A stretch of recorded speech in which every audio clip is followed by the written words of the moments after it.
morning, Jonathan. In plain sight. There you go. Is that the transition from the labyrinth of the mind back to the mind of reason? Well, it's not even that hard, Bob. It's the Pied Piper. That would be the mind of reason.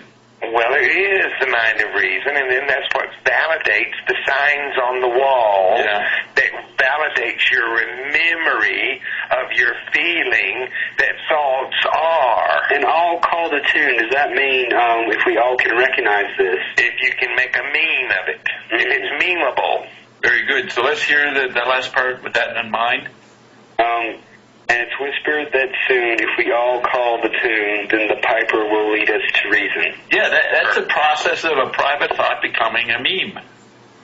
That's it. And it's in the meme in this particular place is validation of creation. That's what you haven't got to yet. That's what you haven't got to yet. When you think about it that way, you're kind of like going, wait a second. You mean this crazy devil-worshipping group of satanic cult archetypal gridists got it and can figure this out and can put it out for everybody to listen to, and then you have these stoned out acid rockers who didn't know where they were that were actually getting creation's story right there in the middle of their acid trip. Very good. Is that a 3-2-1 process, or are they It's three? three. Yeah, it's three. There's that three again. Stairway to Dobbstown. 3 it. Stairway to Dobbstown with no return address. So what? Okay, that's very good. So it's now read it again. Okay. Yeah, the last one. Actually, now we've gotten to enough of a place. Start from the beginning, and we won't stop you or interrupt you. I promise. Let you get all the way through with what we've done so far. Then all of a sudden you can go, wow, I never thought about that way. Wait, before I start, Iron, can you make Bob promise? I can't. Promise what? That you'll be quiet till he gets... I'm respectful. There's a lady who's sure that all that glitters is gold, and she's buying a stairway to heaven. When she gets there, she knows if the stores are all closed, with a word she can get what she came for. Oh, and she's buying a stairway to heaven. There's a sign on the wall, but she wants to be sure, because you know sometimes words have two meanings. In the tree by the brook, there's a songbird who sings, sometimes all of our thoughts are misgiven. Ooh, it makes me wonder, ooh, it makes me wonder. There's a feeling I get when I look to the west, and my spirit is crying for leaving. In my thoughts I have seen rings of smoke through the trees, and the voices of those who stand looking, and it makes me wonder, really makes me wonder. And it's whispered that soon, if we all call the tune, then the piper will lead us to reason. And you cut me off where the stanza ended, so I'll finish the stanza. And a new day will dawn for those who stand long, and the forest will echo with laughter. Now, we stopped you there on purpose because that was if we wanted to catch you all the way up for this new place. I caused a little interruption there. I'm going to rewind it so nothing is missed. We'll go back a minute as he was reading the lyrics. Okay. Then you'll be quiet till he gets... I'm respectful. There's a lady who's sure that all that glitters is gold, and she's buying a stairway to heaven. When she gets there, she knows if the stores are all closed, with a word she can get what she came for. Oh, and she's buying a stairway to heaven. There's a sign on the wall, but she wants to be sure, because you know sometimes words have two meanings. In the tree by the brook, there's a songbird who sings, sometimes all of our thoughts are misgiven. Ooh, it makes me wonder, ooh, it makes me wonder. There's a feeling I get when I look to the west, and my spirit is crying for leaving. In my thoughts I have seen rings of smoke through the trees, and the voices of those who stand looking, and it makes me wonder, really makes me wonder. And it's whispered that soon, if we all call the tune, then the piper will lead us to reason. and you cut me off for this stanza ended, so I'll finish the stanza. And a new day will dawn for those who stand long, and the forest will echo with laughter. Now, we stopped you there on purpose because that was we wanted to catch you all the way up for this new place. New place. Now you have, Bob, you're welcome to join again. Now you're talking about transition. You couldn't have the transition till you got to the coda. They didn't want to take you down that path until you got the first part's down. So now read just the last stanza. You're calling it the coda. Yeah, like in music where you have to you play to the coda, then you go back to the beginning. Okay. You go play to the end, then you go back to the beginning, then play to the coda, then you skip to the end. Gotcha. Yeah. Good boy. No problem. Yeah, but what's the coda? I thought the end is the coda, but you said you go... No, the coda is a part somewhere, normally in the middle of the music, that when you get to it, you skip all the way to the end. When you get to when you redo it and you come to the coda, then you jump the rest and get to the end. You jump to like 5 bars before. Okay, because I'm thinking that there's this remorse slightly, the spirit is leaving, and then that's like the disease or the problem, and then he has a solution by the end, which is what you're going to read. And a new day will dawn for those who stand long, and the forest will echo with laughter. Stand long. Can you elaborate? Sure. Be mindful of your eternalness.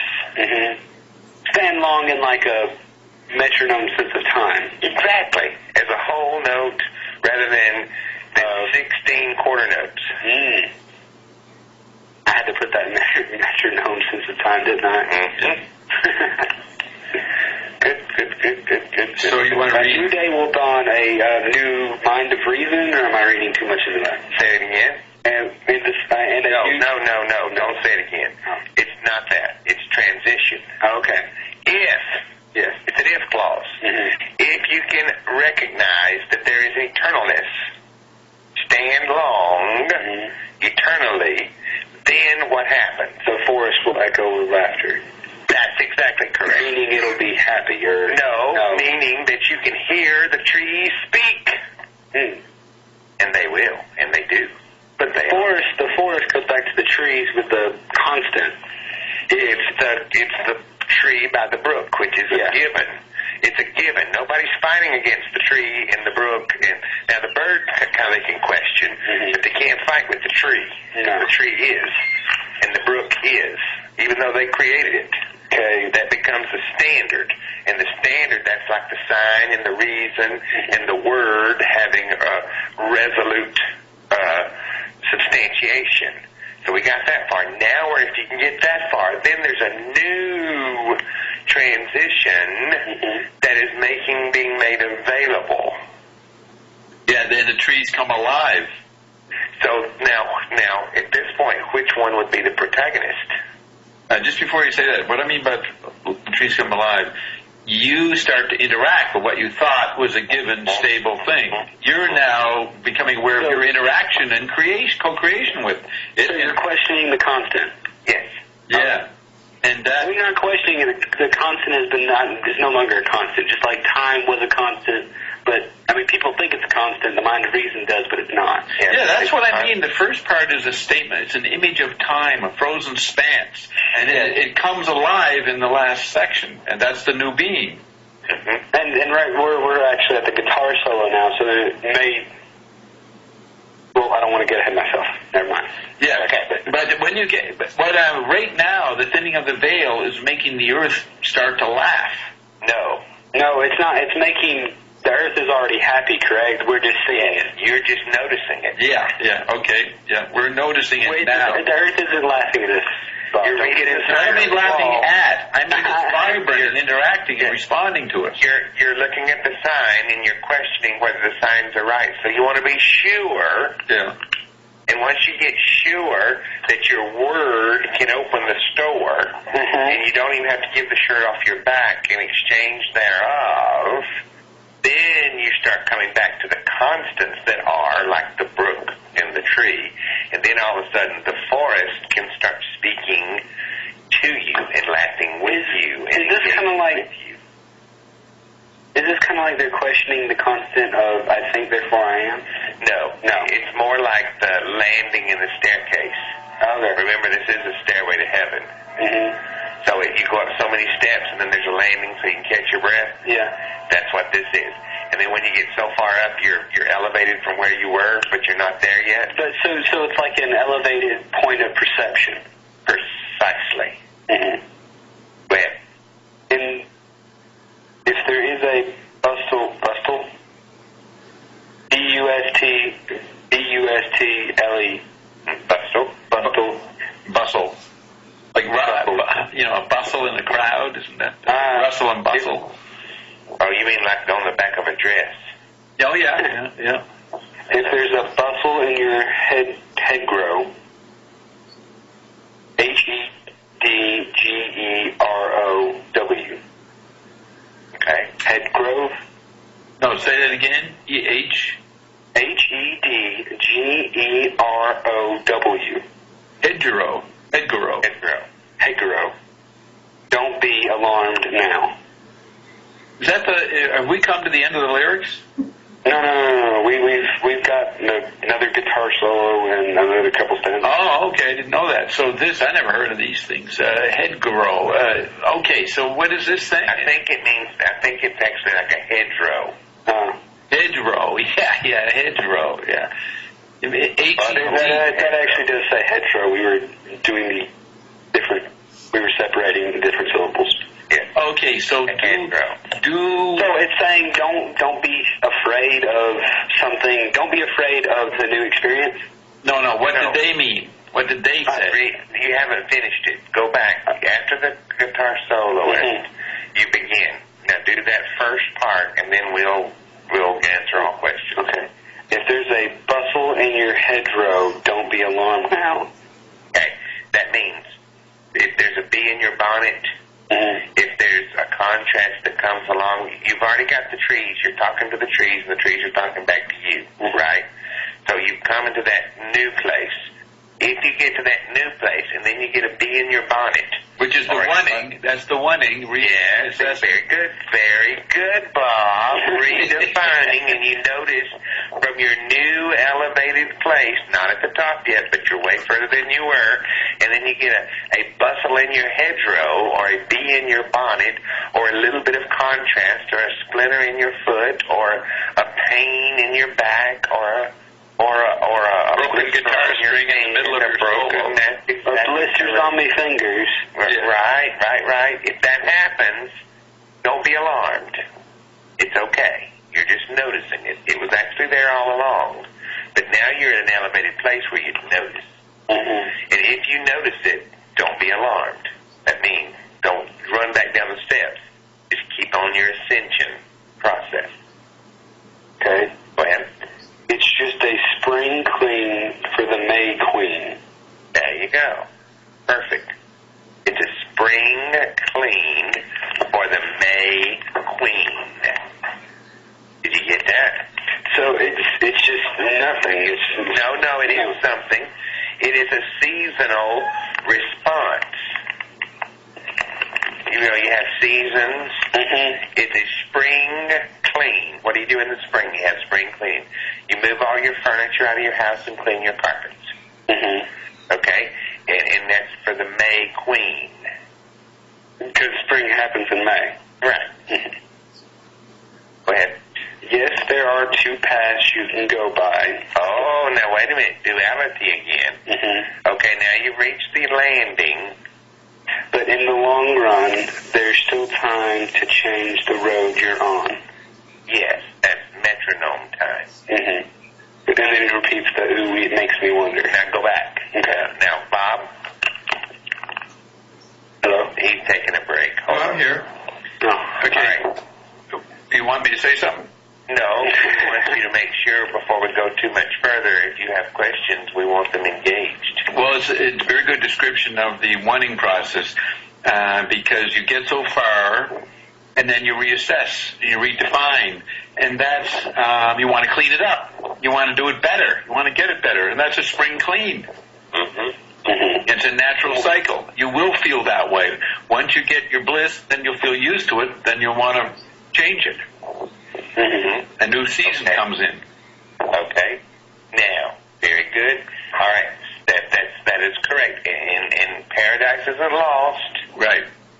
your definitions change, but now here's a new... Oh, yeah, so that's the other point. To know if you get to a little bit of heaven, you won't know you're there unless you get a little contrast. So naturally, you're going to get some contrast, and this is what it's addressing. But you get to choose. Once you hit the landing, you know, the part way up the stairs, way to heaven, you hit a landing, then you get to choose direction. But you don't worry about that because you still have tick-tock time that you can go down one way or go down another way, and you still got time to go the other way. You can, is this maybe going up and down, but, well, actually, that's what I'm referring to. You mean that you can go up and down the stairs? Sure. Yeah. Because people get crossways and get elevated high and lifted up on the purgatory road to heaven, and they get so far and they go, wait, I didn't want this. I have everything. I just wanted to be a superstar. I didn't really want to be the king of the world. Oh, wait. No, this isn't what I wanted. I was going in this direction. I was going in this direction. Is that another tie-in to the Beatles? Just easy. We were in a rampage. Excuse us just a second. No, that's what happened to you. It might have happened to the Beatles, but it happened to Michael Jackson. He said, I think he's upset that we're interrupting his rampage. No, it's okay. We do that. Bob does it all the time, and we allow, so it's okay.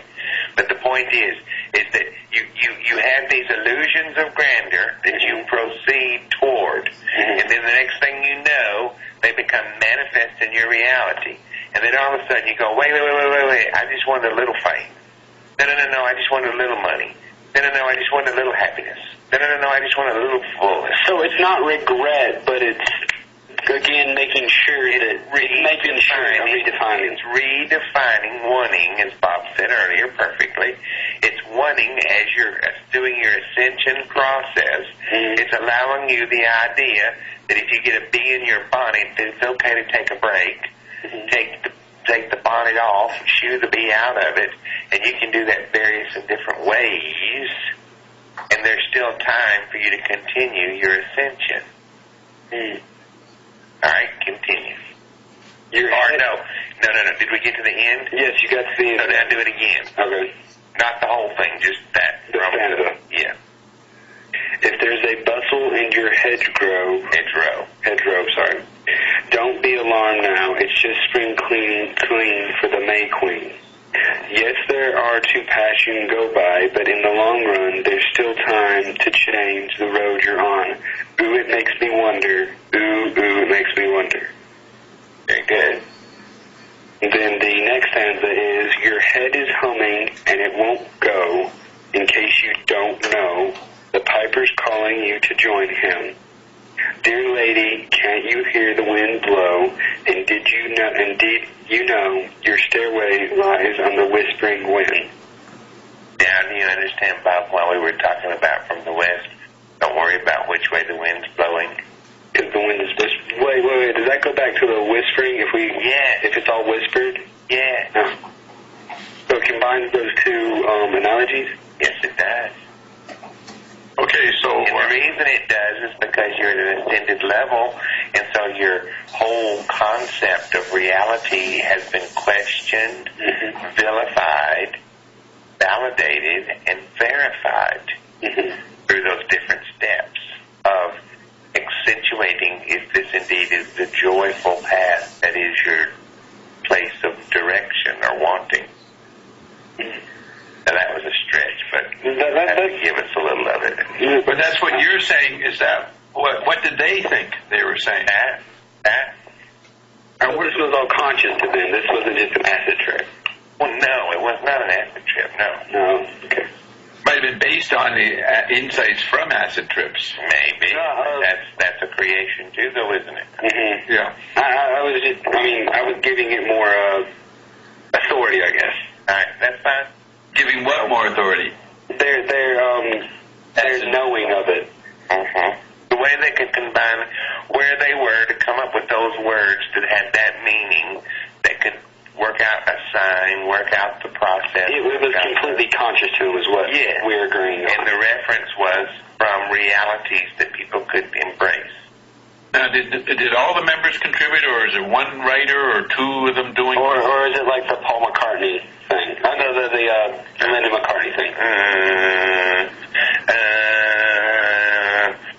Remember that question when we get to the end. If you still have that question, we'll answer it. Okay, so let's hear the lyric, the stanza again. Okay.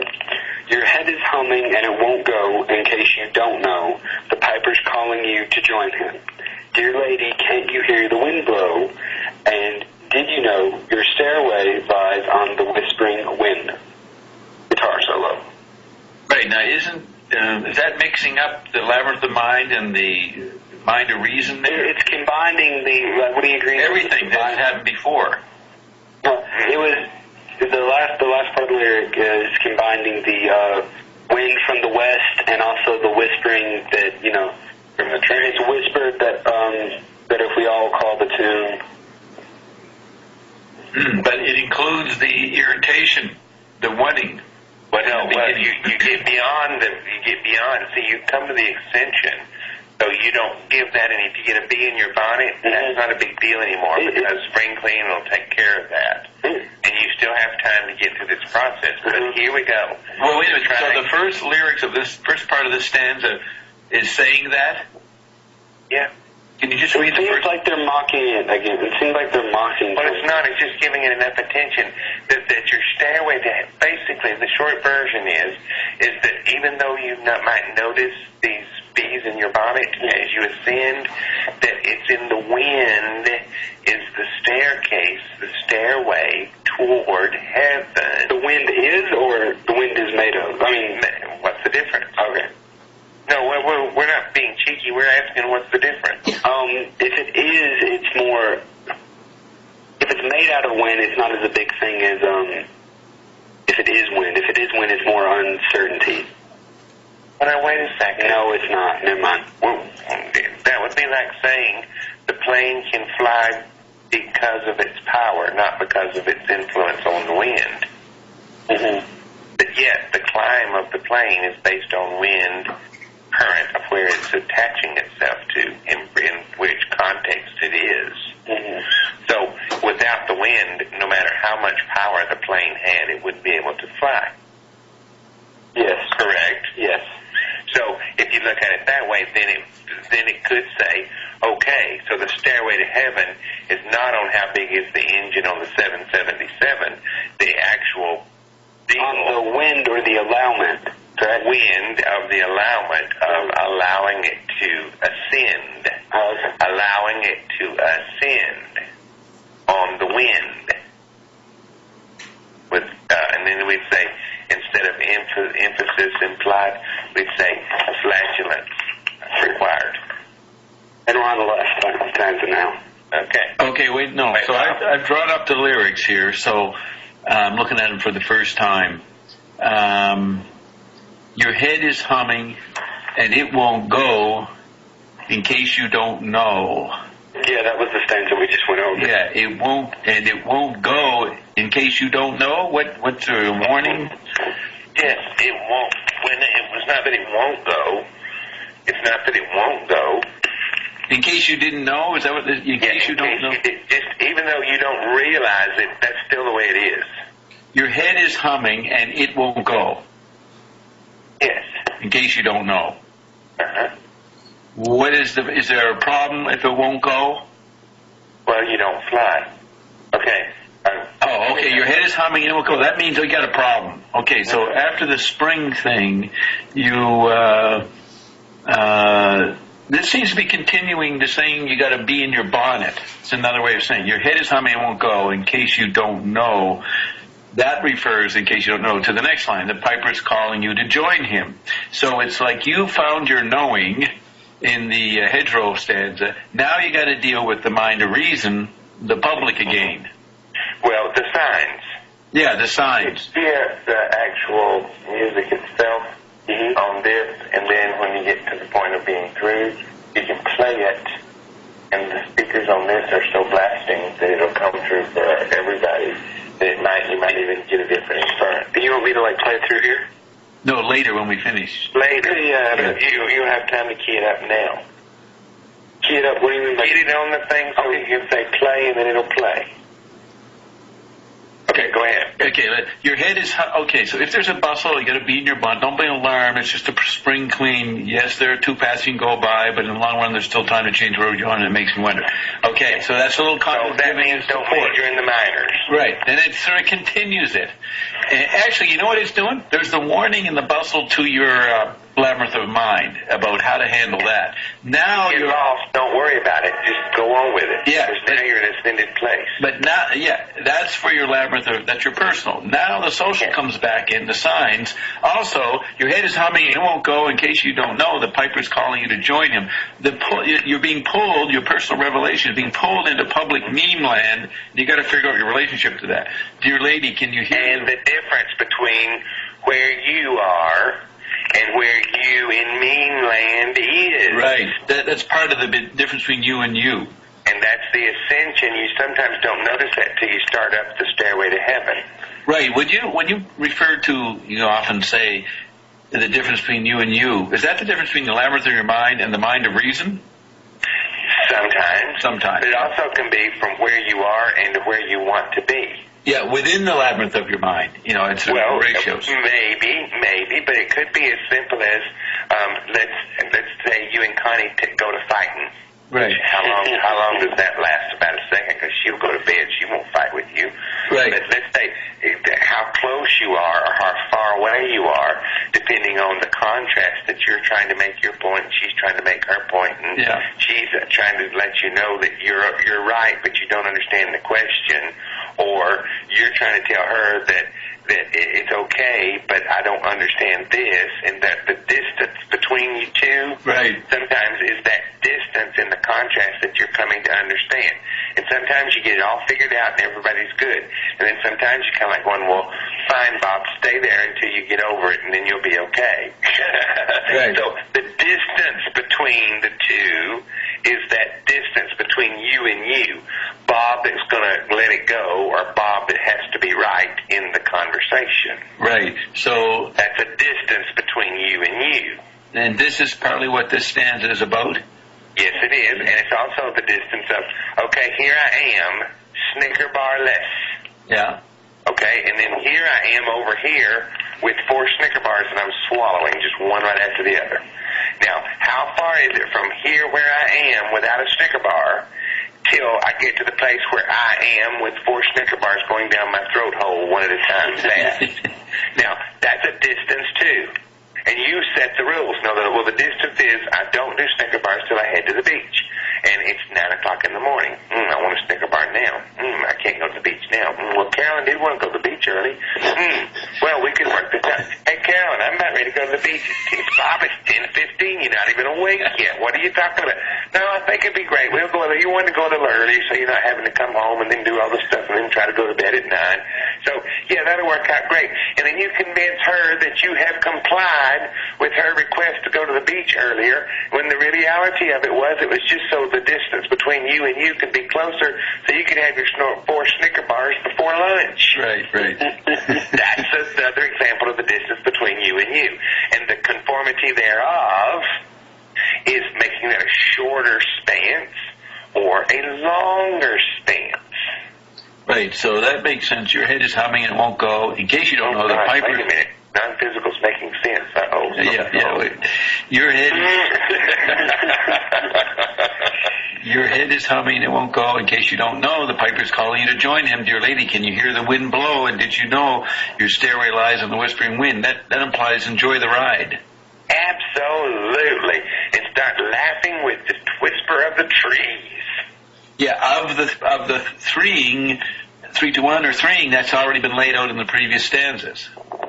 So you now know the process. Yes, but you didn't up until now. Yeah. Okay, now go ahead. As the wind... No, as we wind is what I see. Sorry. As we wind on down the road, our shadows taller than our soul.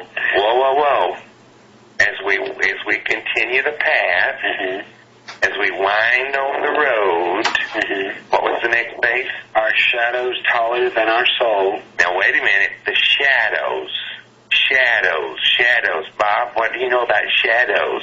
That's your other selves. Well, sometimes shadows are long, and sometimes they're short. But guess what? It's actually giving inference to.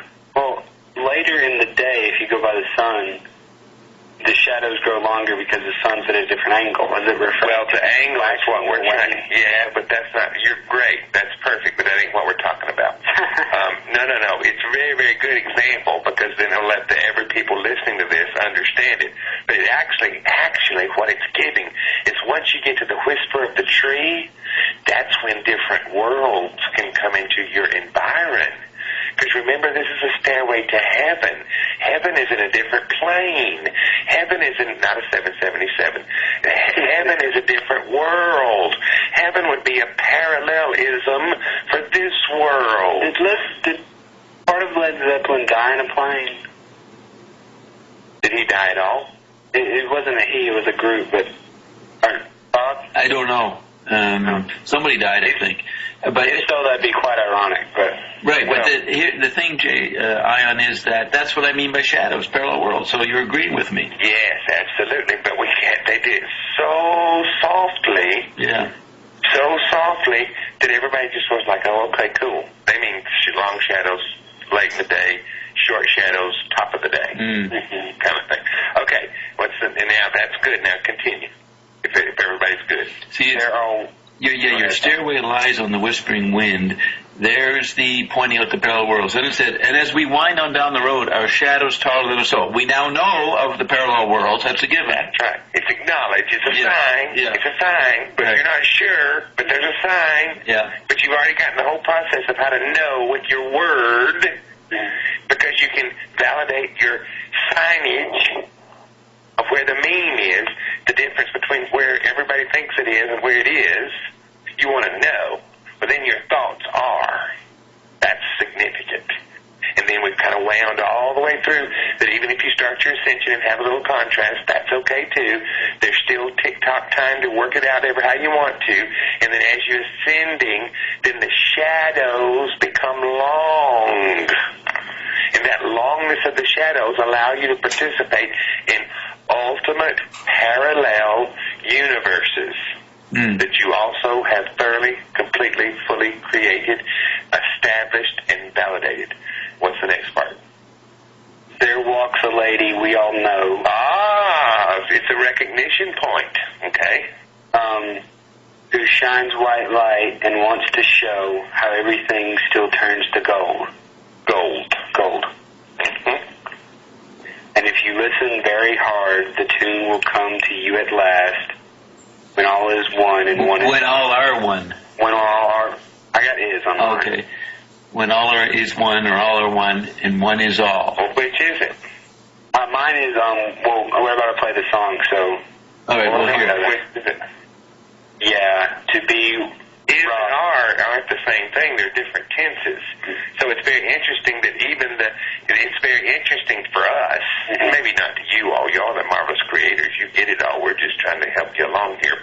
But it's very interesting that the is and the are in this inference is not a duality. It's the sameness. Because now it's a contrast straight up of, well, is it or are it?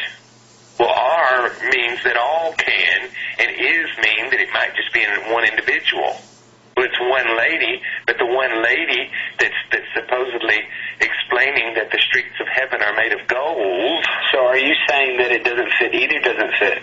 Correct. That's correct. But it'll be fun to see how they play it out. But it's just the subtlety of these going through the words themselves, which is great fun. When all is one and one is all, yeah, to be a rock, not to roll. Correct. And she's buying a stairway to heaven. Do you see? In song, but yeah. What is it? A moss grows fat on a rolling stone? How does that work?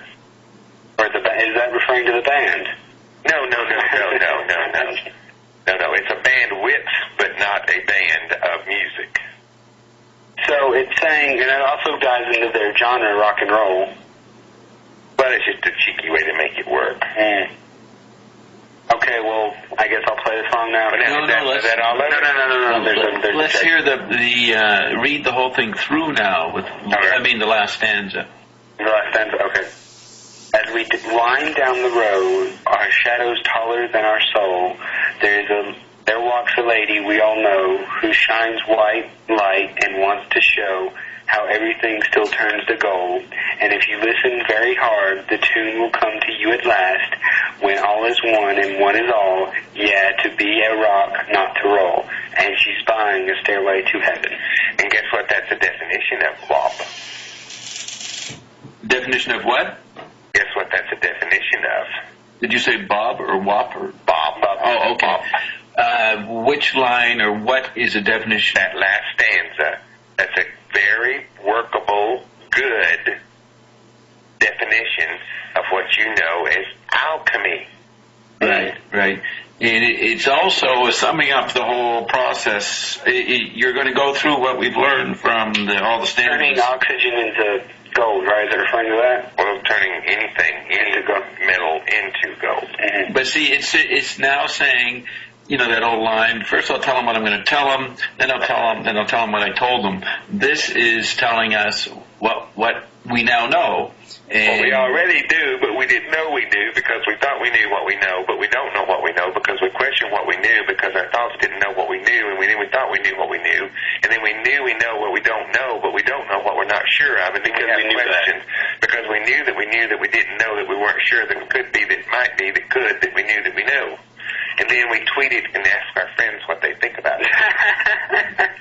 Well, we put it up on the site, but the last stanza is saying now you know the process of 3-2-1-ing or even 3-ing, and now you can go for and make and look for more. And she's fine. In any part, let's say you just 3. Okay, it shows you how to go from 3 forward.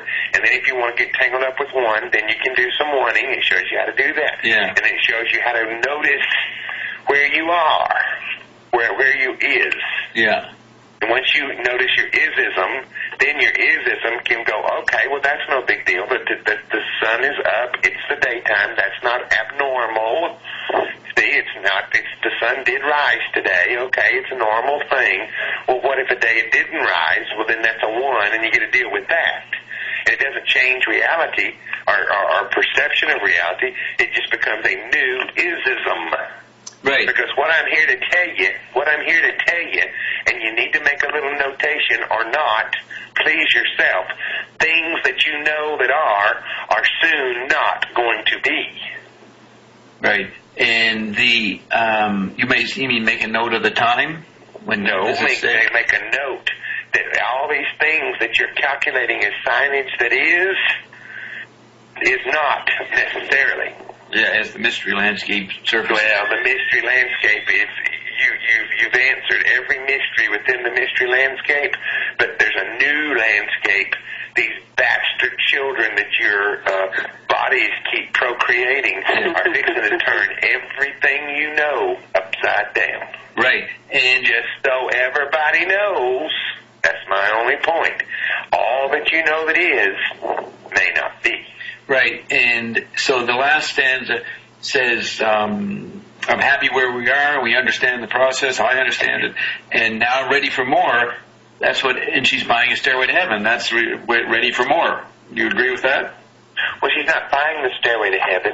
She's realizing that the goal that's created is in her possession already. It's not that you've got to figure out this process in order to do it.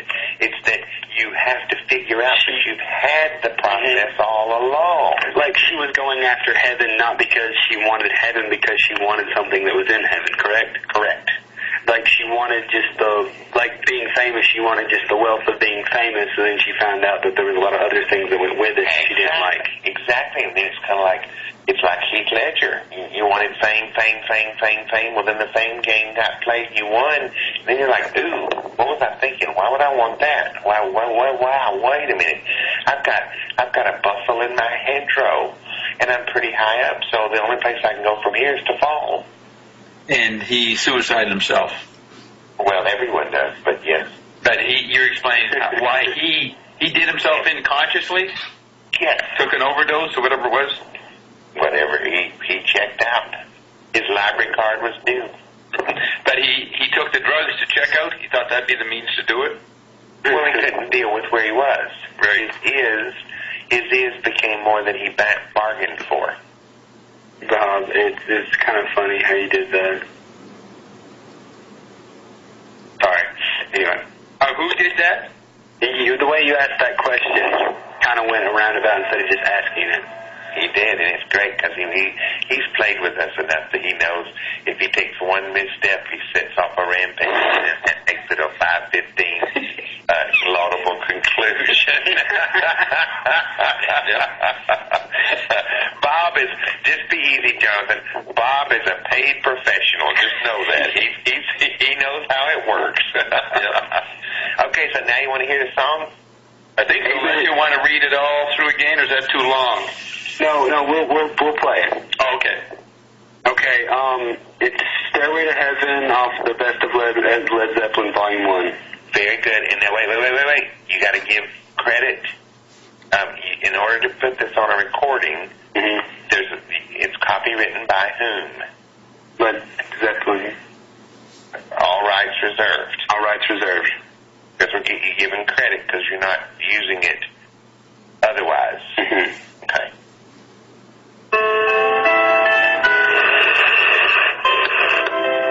Breathe not and turn it up.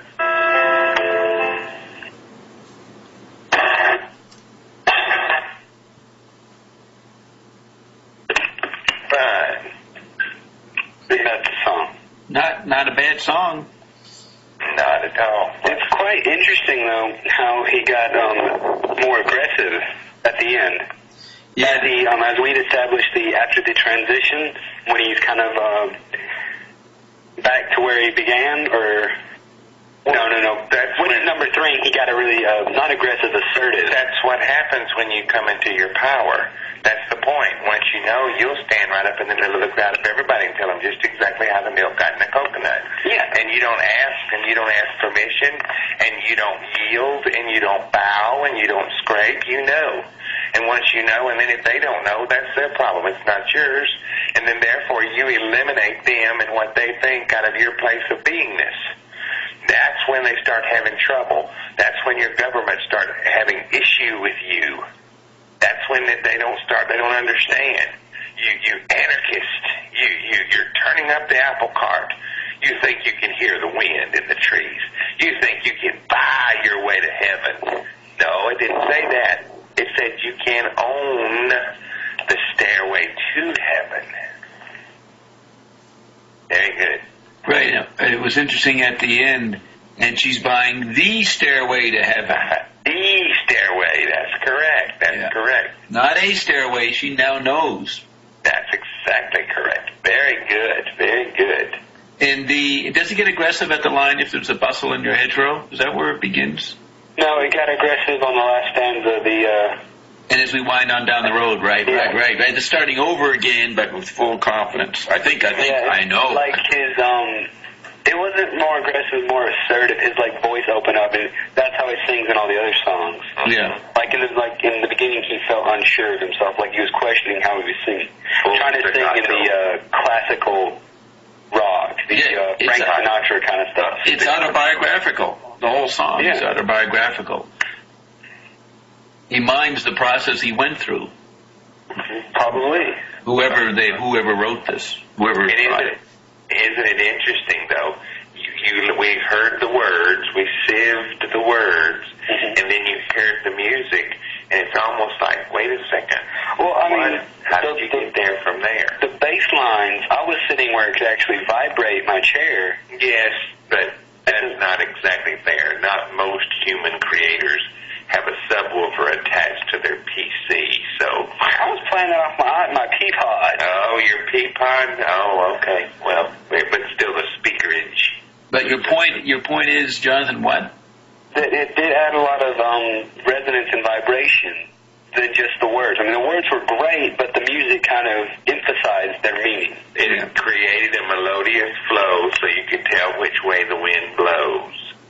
Yes. That's right. That's what music does. It soothes the soul. Give me the B-boys and soothe my soul. Sorry. Yeah.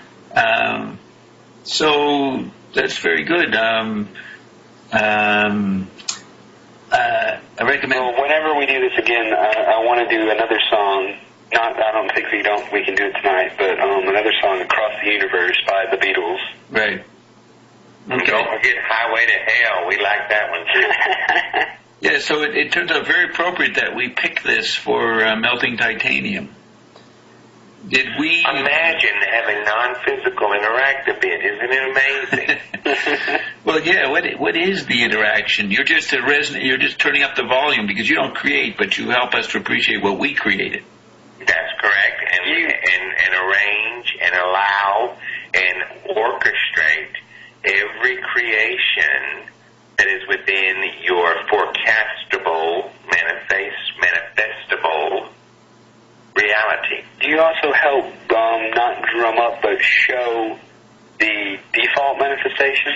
The default creation? Yes, we point them out because people are running around with issue and trouble because of their manifestation, but they've manifested by default. Now, you think of manifestation as a positive thing, but it doesn't always have to be. If you lose your house in this climate or economy, that's because you are creating by default. The default is that everybody says everybody's losing their job and there is no money and it's over and the mortgage companies are gone and the credit's gone and there is no bank production, there is no GDP, there is no country, there is no. But so they're not saying that there's lack. They're saying there's an abundance of nestness. So it doesn't have to be, how do I get my red shiny car? You see, it's if you forfeit your red shiny car, what was the process by which you went through to create that reality as a manifested being in your knowingness? So it's the flip side of that same sweet, delicious thought. So this song is a celebration not of creation by default. Correct. Because once you come into your knowing and you come into that place, you're going to sing like he did. You know, this over-the-top blasting. And I don't care what you think about it. So I'm going to leave, I know what I know, and I'm going to leave what you think about it out of the equation. Kind of the Kurt Cobain. Is that the labyrinth of the mind kind of putting the mind of reason in a secondary position? Well, that's a great way to say it. Couldn't be further from the way it is, but it's a great way to say it. It's almost like you've got your string, so now you can easily navigate the labyrinth of your mind with full knowing and confidence that if you get down a rabbit hole or get a bustle in your hedgerow, that you've got the string where you can choose a different path. Is that like you have the knowledge to get yourself out of anything? Well, no, you have non-physical, which gives you the clues to find your way. But you have the knowledge of knowing there's non-physical. But you don't have to establish that for it to be. No, non-physical's helping anyway. It's helping anyway. So whether you recognize it or not, it still is. See, that's where those that say there is no God. Okay, that's great. But that doesn't make any less God. It just eliminates God for them. You see? Because, if you believe in Buddha, you get Buddha. If you believe in Jesus, you get Jesus. If you believe in godless, you get no God. But that doesn't mean that you're still not the creator. And that's our inference or deference that we always get when you start using words. Because when you start talking about what God is, well, what most people think God is not. So you've got a false premise right out of the chute that now you got to work through the signage on the wall to make sure that you know which way the wind's blowing. Very, very good. Yep. Lion approves of the song. Oh, we like all songs. Okay, I think we come to the end. Gosh, what? Bob, Bob, you must be turning in early. It's only 3:30. What's going on? No, I don't have to. I'm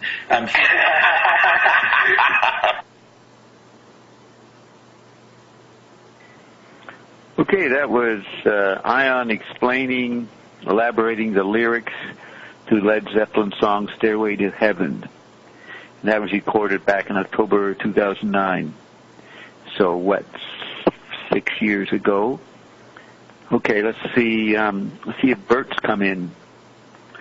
Is that you, Bert? Hi, Bob. That's you. Yes, you usually get in by 7:30. Yep. Okay, then, and that's Roxy? Yes. Wow.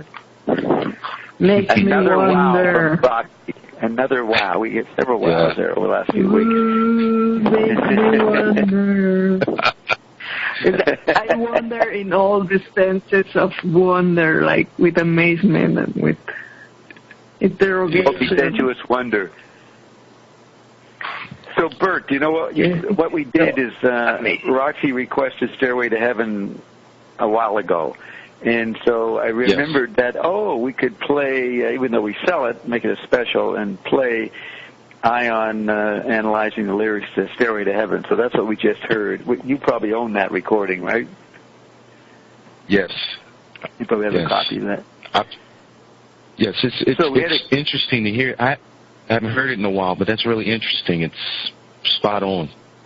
Spot on. Yeah. Great. We had a very chaotic... how it ended with the thing I want to talk about, how for the ascended there is no God, and that's what Ion says at the end. For the ascended there is no God, and on the one side we had Catholic McLuhan, explaining the mystic body of Christ, and on the other side we have Zappa, who claimed he was an atheist. But Ion says it doesn't matter because your non-physical is always helping in your creation. Even if you accept it or not, you are the God, you are the creator. And he says, all the creations are done with the non-physical. So that's why I suppose we find all these ionic memes in Zappa and in Joyce and in McLuhan, because the non-physical is there in all the creation. You said McLuhan was Catholic on one side. What did you call Zappa on the other side? Did you say atheist? Yeah. Atheist, okay. He claimed he was... Well, Frank, he formed a church called the Church of Secular Humanism. And maybe church and secular... He also was talking about the big note. So the Church of Secular Humanism, or church, and it becomes CASH, C-A-S-H. I think it became, whatever it was CASH. Just want to mention that. But, yeah, back to what you were saying? Yes, that he also had this concept of the big note, that he said there is God and all these things, and then there's the big note. He said his music includes every available visual medium, every perceptual deficiency, God. He included God in his concept, or as part of his music, and technology some other things. What? Roxy, make sure your phone's perfect. I find it a little hard to hear what you're saying. Can you adjust your phone to make it perfect? Are you on Skype? Can you be on a better... I always speak. I always speak on this mic on the computer.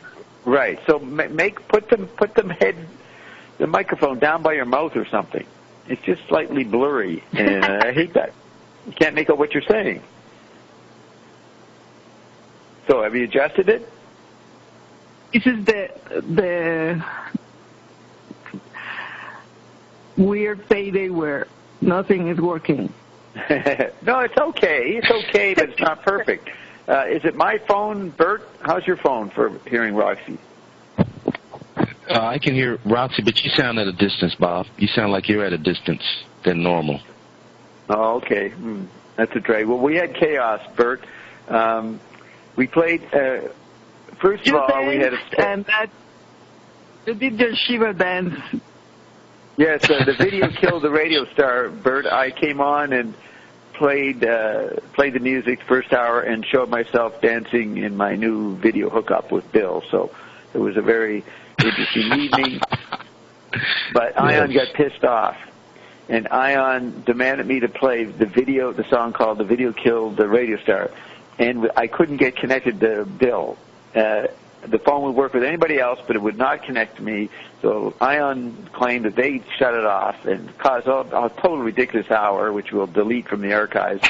And then we finally got the thing played because Bill called me, and so I may not be in the normal connection because of the way Bill brought me in. Like it. So I hope Bill make it better.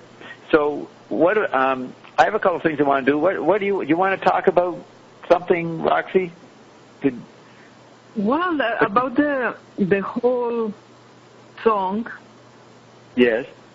It's about the logos and manifesting with your words. That what we were talking before about Baudrillard and about McLuhan being interested in grammar and etymology because he knew the logos is the way to manifest.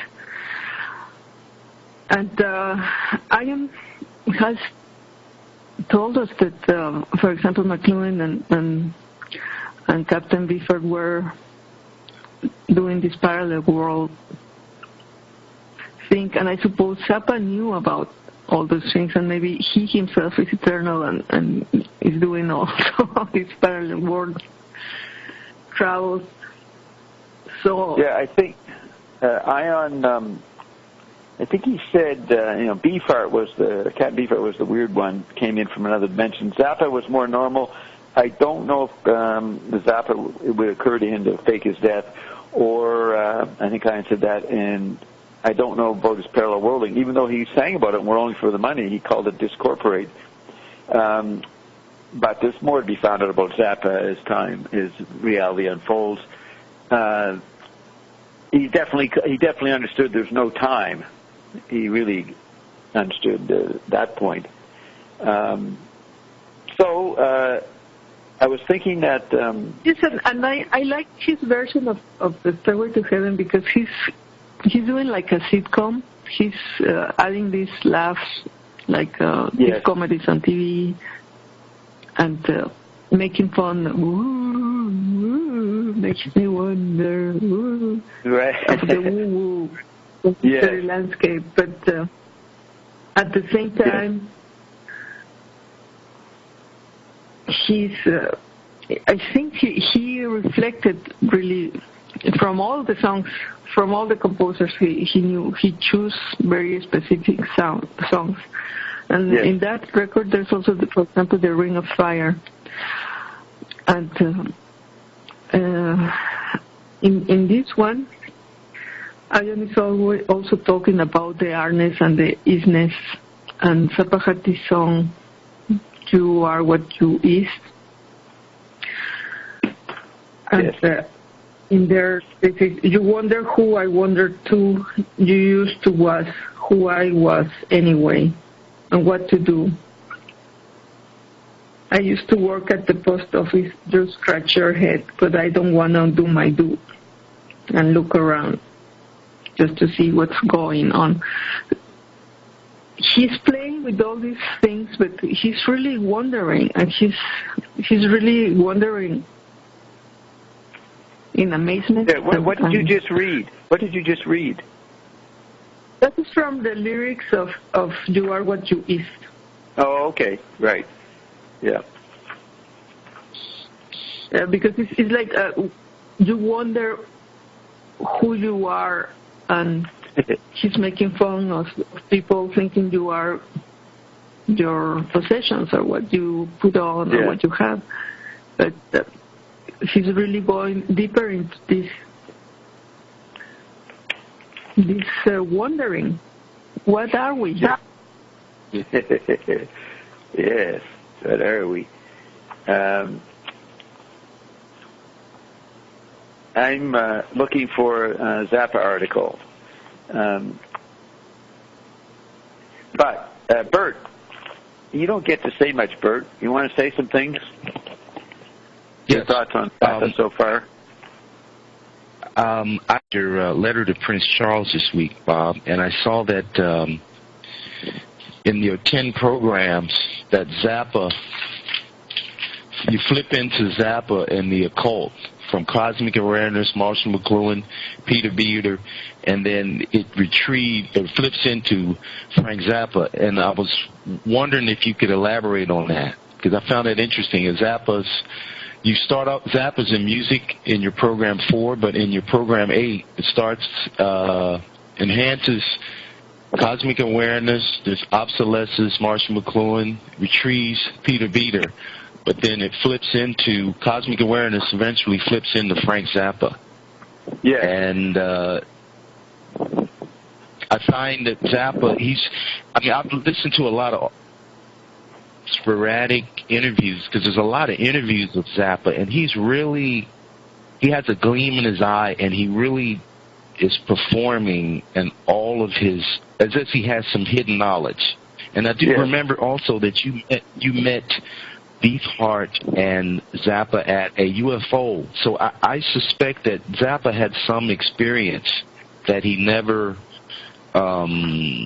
elaborated to someone. Although he told his brother he made a pact with the devil, that he had some type of non-physical experience that had an effect on him all throughout his life.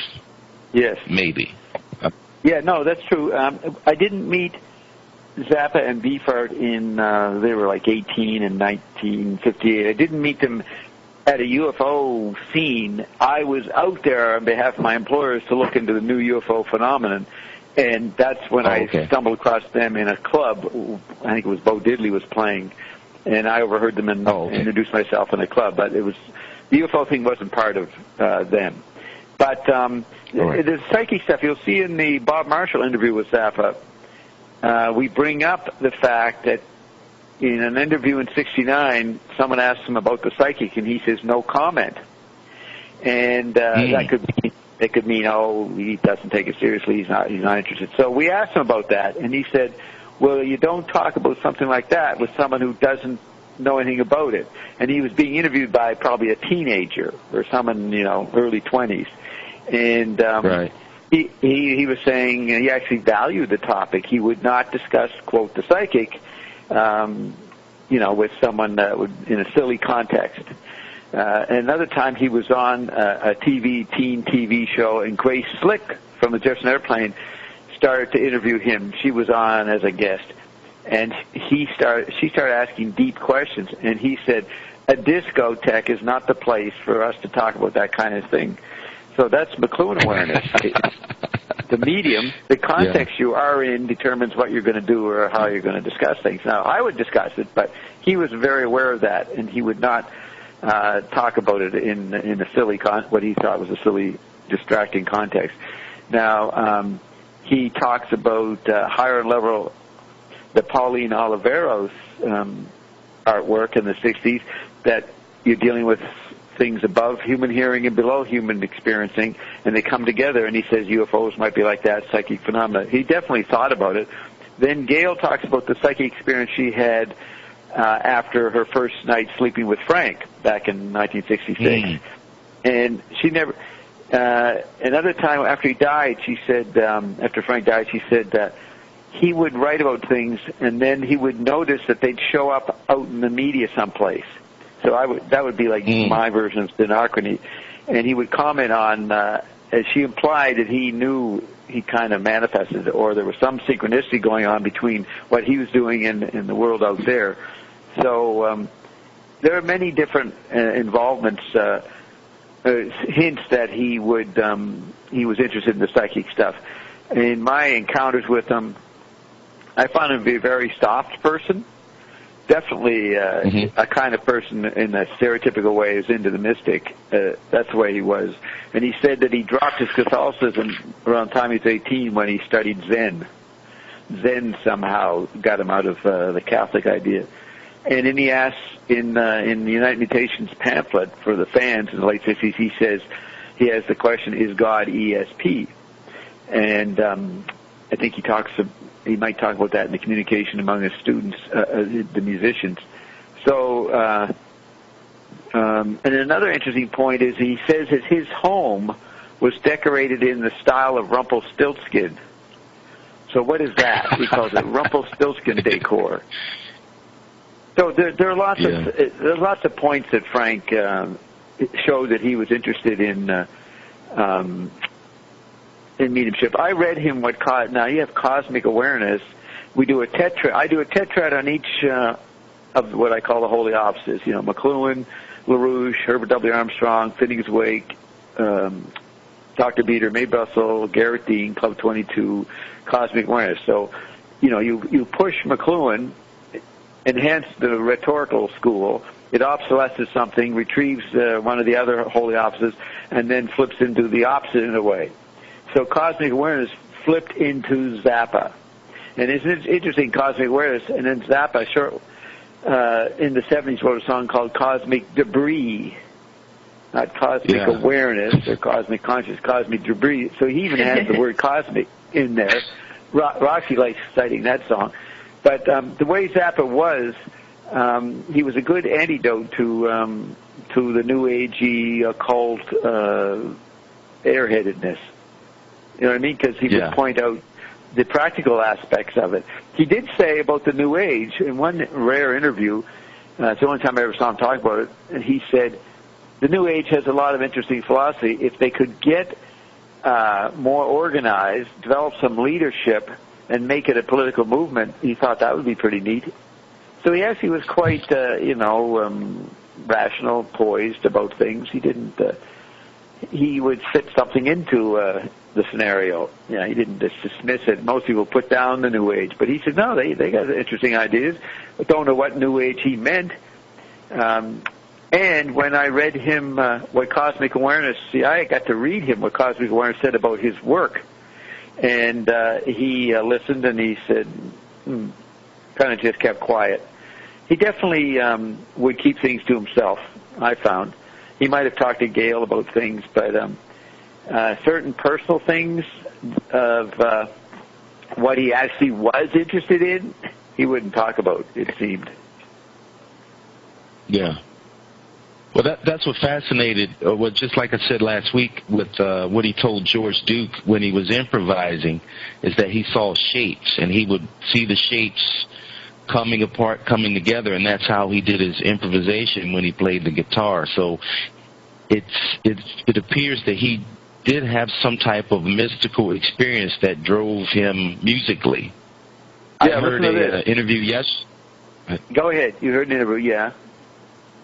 I heard an interview yesterday about what was his favorite instrument, and he said the guitar, because of how it plays and how the hand is, that no one has actually mastered how to play it. And he found that he could use the guitar as a good expression of, because no one's mastered it, and that's what he was attempting, to use the guitar as a master, to master it. Right now, and there were so many. Go ahead. No, and that I would like to say something. Okay, Roxy wants to say something. Go ahead. Many people thought he was synesthetic. You say that like that? Yes, synesthesia. I was just going to mention it. Synesthesia. Yes, for example, he said he would like his music to be more orange, and how he said this is a movie for their ears, and he was always going actually into the multisensorial, the multimedia, and using technologies to stimulate more than one sense, and his concerts were all about participation and not just listening, but affecting the audience. It's like the logos spermaticus. There is he wants to mutate or transmutate the audience. He really wants to have an effect on the audience, and he will then stimulate all the sensories of the people who will be listening. seeing. Yeah, he said he did say, in Rolling Stone that he's not entertainment. He was very mad that they called him entertainment. And he's always got the Uncle Meat character, the government scientist who's trying to take Reuben the Jets and mutate the population through sounds. So he always was presenting his own agenda in a negative, ironic way, that he's a government scientist and taking these young musicians to create an effect on the audience. And in around 1973, he was interviewed, and he talked about shapes and geometrical shapes. So I read that, and I think he was in Australia. So when I got a chance to talk to him later about it, I says, what is this geometry and shape stuff? And he says, I never said that. And I quote him the article, and he said he didn't say anything about that. And so the interviewer made it up, or Frank forgot completely that stuff. But it was like one of the most interesting statements he ever made, that there was this synesthetic aspect. And I read Eric Bethun's book this week, The Sensus Communis, Synesthesia, and the Soul. And they talk about different famous people they call them synesthetes, like an aesthete, but synesthetes.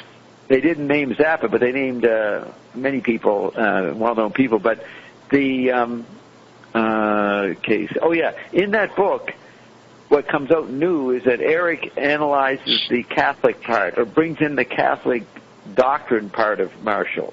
Don't know if Marshall would agree with it, but Eric takes his father as a devout Catholic and then shows that all the senses are an extension of our body, but then the bodily senses are an extension of the soul. That's not the way Ion says the soul is, but if everything's an extension of the soul, then that means everything is in the gut, everything is unmanifested, and entities bring it forth.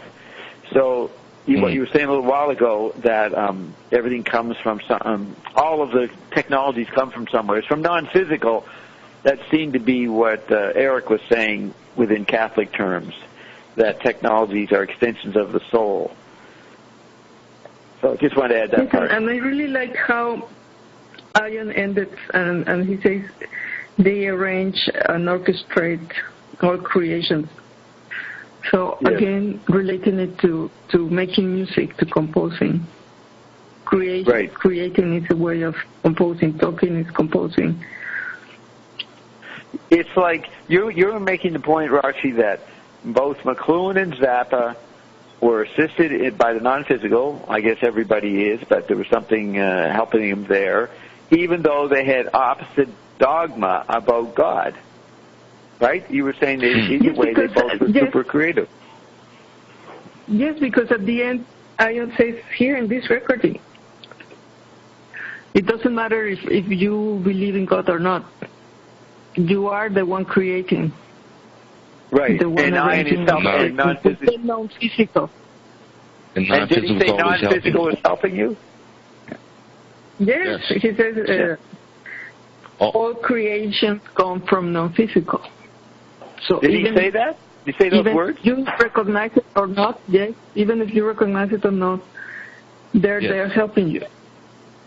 Right, and he said, did he say all creations come from non-physical? Did he say that, Bert? Yeah. No, he said that sort of in its way, but one word. The words that I heard is that non-physical helps anyway. Oh, okay. All right. What? Yep. I got that. Non-physical. I wrote it down. I think they say all creations come from non-physical. I think I've heard that. Yes, in other places, not tonight. The melodious flow to know which way the wind blows. And there are many things that, for example, they say, and we don't know what they're talking about, and then after we know about the winds. And they also say the song is about alchemy, and they talk about the rock, which is the magnesium, and we may not know when they say these things what is that about, but they put all the time these pieces of information that when we listen to Ian for a while, then you read everything he's saying with another perception. Right. Did you say something about flow? something is flow, love is flow, or did you say something about a minute and a half ago? Did I hear the word flow? The melodious flow to know which way the wind blows. He was talking about the What were the first words? I don't get what you're saying. To flow is to know which way the wind blows. What is your opening words? Melodious, like the melody. Yeah, melodious flow. What did you say? Let me check the lyrics. Oh, you're quoting the lyrics. Oh, okay. So, what was I going to say? The McLuhans, Eric and Marshall, make a lot out of the grammarian and how they're alchemists. And Frank wrote a song about one of the famous alchemists, Fulcanelli. So you have this overlap of interest. McLuhan said the best alchemists are grammarians, and the best artists are grammarians. Yeah. But you're looking for the lyric of Stairway to Heaven, something about melodious? Yes.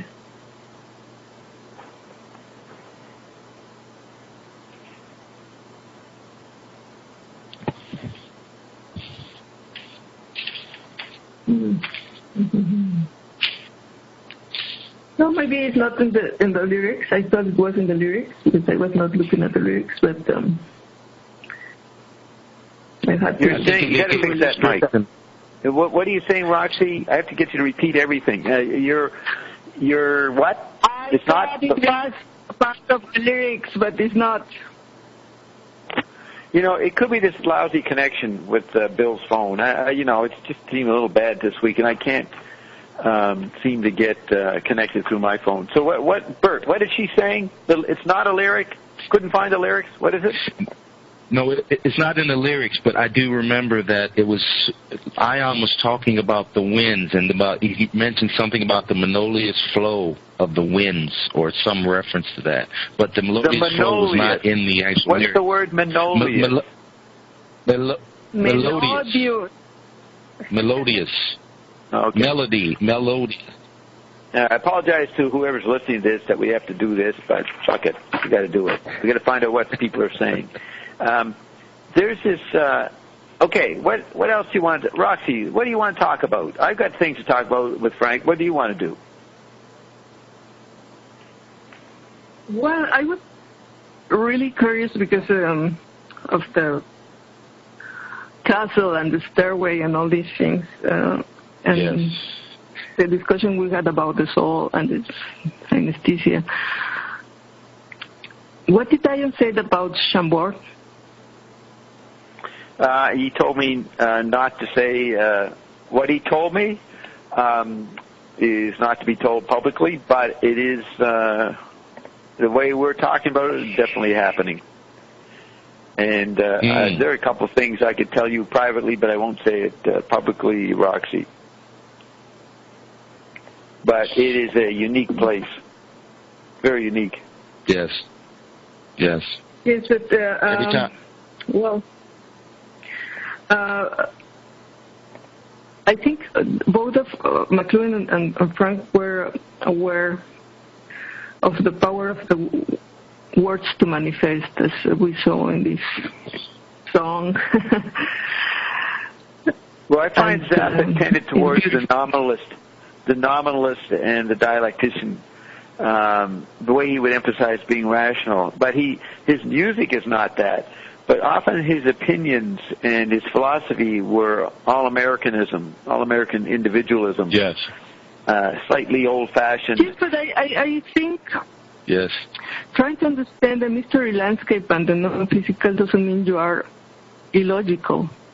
And for example, in that castle, in the Chambord castle, Leonardo is trying to make that into architecture to show this can be the most fantastic, but also the most rational, the most logical, the most mathematical, the most symmetric. And at the same time, it's not. There's something weird happening. Well, what Ian told me is on the level of hugely fantastic what's going on there. Pretty awesome. And definitely Leonardo knew what he was doing there. Even though he basically wasn't alive when they started. Did you see that LaRouche article I sent out where, in LaRouche, he's encyclopedic. You just put a name in, up it comes. So they did an article on Chambord-related things. They said that King Francis was going to make the first major modern city, and he got Leonardo to design it for him. And then within a year or so, the city project collapsed for some reason. So then the king... Leonardo died, and then the king went and switched the project to the castle and dropped the modern city idea. And it looks like that Leonardo's plans were part of the transition. What was done in the city was going to be then got used in the castle. But they don't have any evidence of any of that because all the documents were missing. But there's LaRouche. LaRouche celebrates the fact they were going to make a big city because that's LaRouche's politics. And they're upset that the big city didn't get made. And LaRouche shows no interest in Chambord. Yes, but that's another thing that, for example, McLuhan was an engineer and literary professor, a critic. Frank was a composer, but he also was very interested in developing technologies to express what he wanted to make with his music. It was an extension of his music. He saw technology as an extension of his composing. Yes. For example, the remixing and the scenocracy. And I'm trying to wake up. And Leonardo in this castle too, it's like all these vortices people, because they are aware of the vortex. And Frank Zappa has a song with Captain Beefheart, Lost in the Whirlpool. Yes. They want to balance both sides of the brain, the artistic and the logical, the scientific and the artistic creation. And, sorry, I drowned you out. You said they want to balance the artistic and the logical. Yeah, both sides of the brain, and like McLuhan said, there is this the poetry, the literature, but there's also the other language that is more scientific or more left side of the brain. But LaRouche says there's no division between the left and right hemisphere. They don't take that categorization. And LaRouche says the same principles happen in art that happen in science. Same principles, not two different parts of the brain. So it's interesting, LaRouche's ideas on that. I think they're trying to conciliate, to make peace with that we are both fantastic, artistic, and also there is this other side of us that need to understand, for example, what is the non-physical, what is happening to us, how are we evolving, how are we expanding ourselves with each of our creations, how the logos is contained in the medium. And what the figure at the ground, and I was really impressed with this portrait of the King Frank I, because I always saw only the figure, the king, and then in the ground is this thing with that is in the bottle of the RNA drops.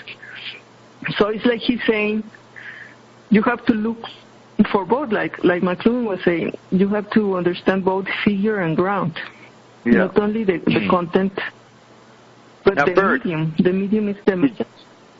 Bert, did you see, you on Facebook, Bert? No, I'm not on Facebook, no. Well, my Facebook page makes it worth it. But, so Roxy posted some of the shots from the castle in different parts on my Facebook, and then showed the RNA drops label and how that was in the painting of King Francis. Yes, I saw Ed posted. Oh, you go to Ed. Ed posted also. Oh, yeah. Well, Ed's Yes. just good for my Facebook page. Okay, so you go to Ed and saw that. All right. What did you say, Roxy? Yes. That Ed posted that on Iron Above. Yes, I You keep can forgetting. see Ed does. the portrait, Ed better. and in the mast in the fabric behind him, the ground, you see what is on the bottle of the aeronate drops, and that's the amazing thing that is, you see, they knew. Yeah. Yep. And, Each time. and also, you told me to see the ninth gate, and it's about how some people can ascend and some people can descend. And in these engravings that are supposed to be in this book, in which they,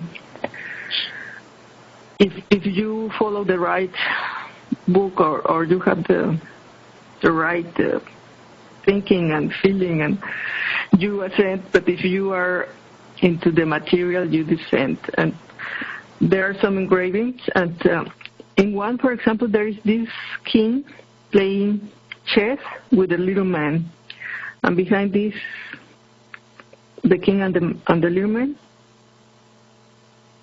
I am there? Yeah, we're here. What? This little man? There are two dogs fighting, and because when I had a session with Diane, he said the bad dogs are leaving. For me, it was Right. like, again, these things. So, Okay, I got to find out what you're talking about. Are you talking about a book connected to the ninth gate? yes, in the film, there is supposed to be a book in which Yes. there are some engravings with some clues on how to ascend, but the Luciferians think it's clues how to have power or how to have material things or whatever they think, but it's actually how to be the light. So that's, I was looking at those engravings and what all the symbols in the engravings, and it's interesting because there is also this thing about, like in the tarot cards, you get a reading when they're up, and you get another reading when they're upside down. And it's like in the bottle of the RNA drops, people were seeing a Ionic column and they saw the devil, and for example, I saw this emperor when I turned it. Yeah. So it's also in the castle. There is this same thing with the reflection of the castle in the water. It's like this mirroring that is also the soul, which is also the replay. That somehow all medias are trying to be a mirror of what we call reality, and somehow Yeah, McLuhan calls them, he wrote an article in the early 40s called The Analogical Mirrors, and it's plural. There's visual mirrors, acoustic mirrors, kinetic mirrors, multi-sensory mirrors, analogical mirrors. So you're, did you say there was a painting with some dogs fighting underneath, a little man playing chess with somebody? Yes, on the engravings of the book, I'll send you the link. Yeah. There are all these little clues of how to ascend. And in one of the engravings is again this god with his crown playing chess with a little man. And there are dogs fighting nearby. Yeah, behind them. And what does that mean to you, the dogs? Well, because when I had the first time I talked to Ian, he told me the dogs are living. I see, yeah. And then I see that. Okay, listen to very this. Similar to. I was going through my articles, and I came across this article written way back in '67 by someone named Joe Mancini. The name sounds familiar to me, but I don't know where it's from. And it's Frank Zappa, Mother. Now, this is an article written before the biographies came out. So listen to this. It's pretty interesting. Frank Zappa, on stage, doesn't seem to care. He lumbers out, slung with guitar, inscrutable, a spindly, hairy Buddha in blue jeans. Frank Zappa takes his time. The nerve of Frank Zappa. He keeps the audience waiting, sneers at them, addresses them with sarcasm and contempt. But when he's good and ready, Frank Zappa makes things happen. Lights flicker, blaze, die out. Then come the sounds. Loud, louder, loudest, all kinds of sounds. Old sounds, new sounds. Elvis Presley, Igor Stravinsky, the Supremes, the Andrews Sisters, Dick Haymes, Spike Jones, a lot of the past, plenty of now, and an assault on the future. And that's pretty good. Then it says, the mothers of invention, Frank Zappa, 6 other maniacs in a pile of musical instruments. They are satirists, iconoclasts, nostalgicians, super talented musicians. They are a lot more. To quote Susie Cream Cheese, writing on the jacket of their first record, Freakout, she says, and she's pretending to be a little high school kid, these mothers is crazy. You can tell by their clothes. One guy wears beads and they all smell bad. We were going to get them for a dance after the basketball game, but my best pal warned me, you can never tell how many will show up.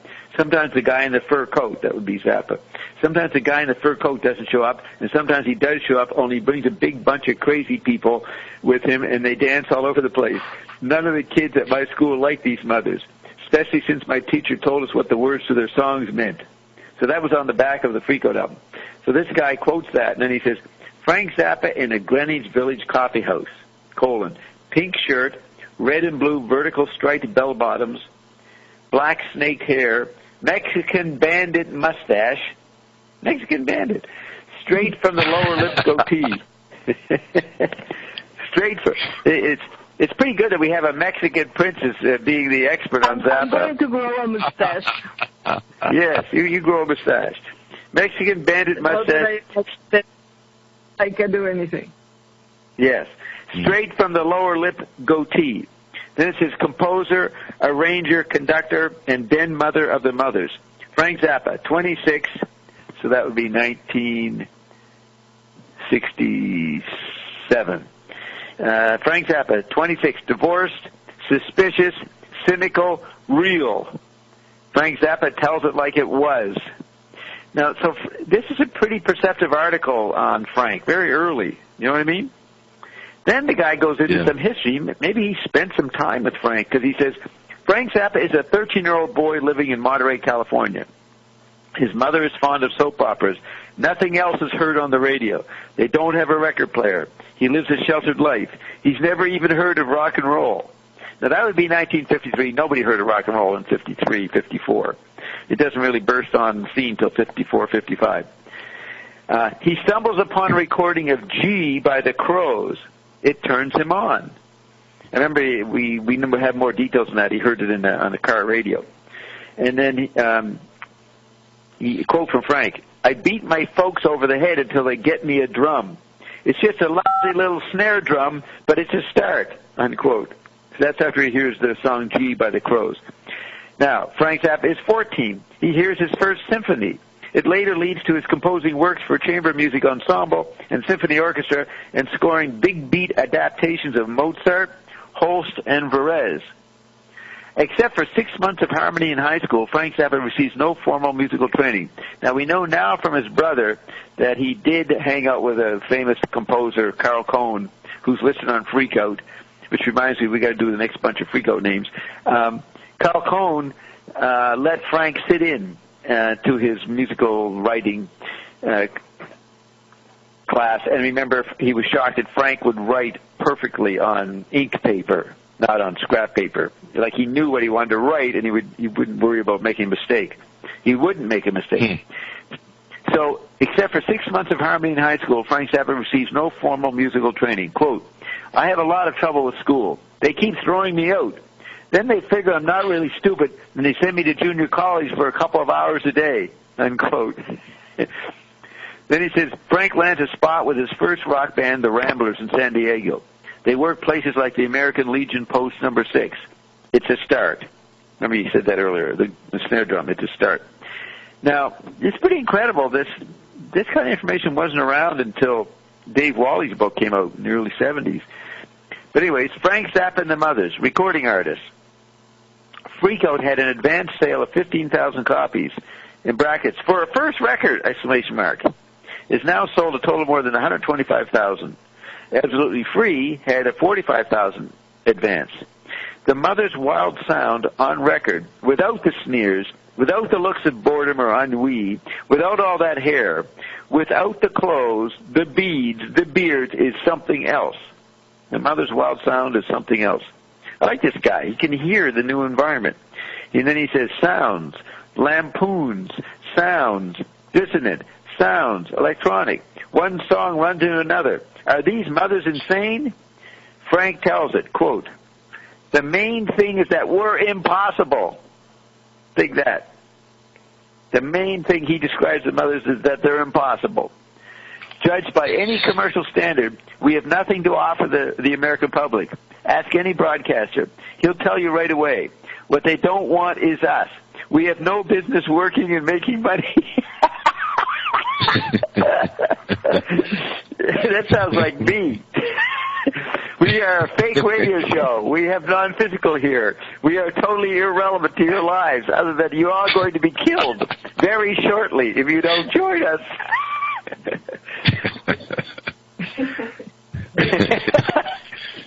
I like that. I've never seen that quote before. The main thing is that... love feast. What? Join or love feast. Join or... What, Bert? Join our love feast. Join our love feast. Join our love feast. Join our love feast. Or get out. Get happy or get out. And so I like this. The main thing is that, in other words, Frank, it's a total accident that he's even able to play wherever he's playing. The clubs don't want him. They had to leave California. He finds his theater where they can play there for 6 months and create incredible updated happening theaters. And it's all impossible. How did this happen? The main thing, it's just like, how did Ion happen? The main thing is that we're impossible. Judged by any commercial standard, we have nothing to offer the American public. Ask any broadcaster. He'll tell you right away. What they don't want is us. We have no business working and making money. That's what they think about our RNA drop. These people have no fucking, no justification for making money off the RNA drops. They're total fraud. Okay. And who are these people who actually like Frank? And then he says, but then the writer says, but the records are selling big, from Greenwich Village to Haight-Ashbury, Scarsdale to Beverly Hills. And then Frank then says, we help to create the environment that makes it possible for us to be a success. It remains to be seen if we're going to be a dollar success. We've even been triumphant. We've gotten away with some of the greatest masterpieces and or atrocities ever performed live before an audience. That's us. We have gotten away with a lot of shit. Let's do that again. So Frank was one of the first bursting out after Dylan of opening up, freaking out.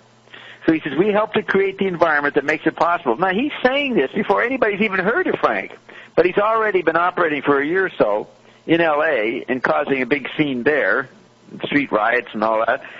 Not that Frank caused them, but right there, this scene in L.A. that people don't know about unless they're living in L.A. So he says, we help to create the environment that makes it possible for us to be a success.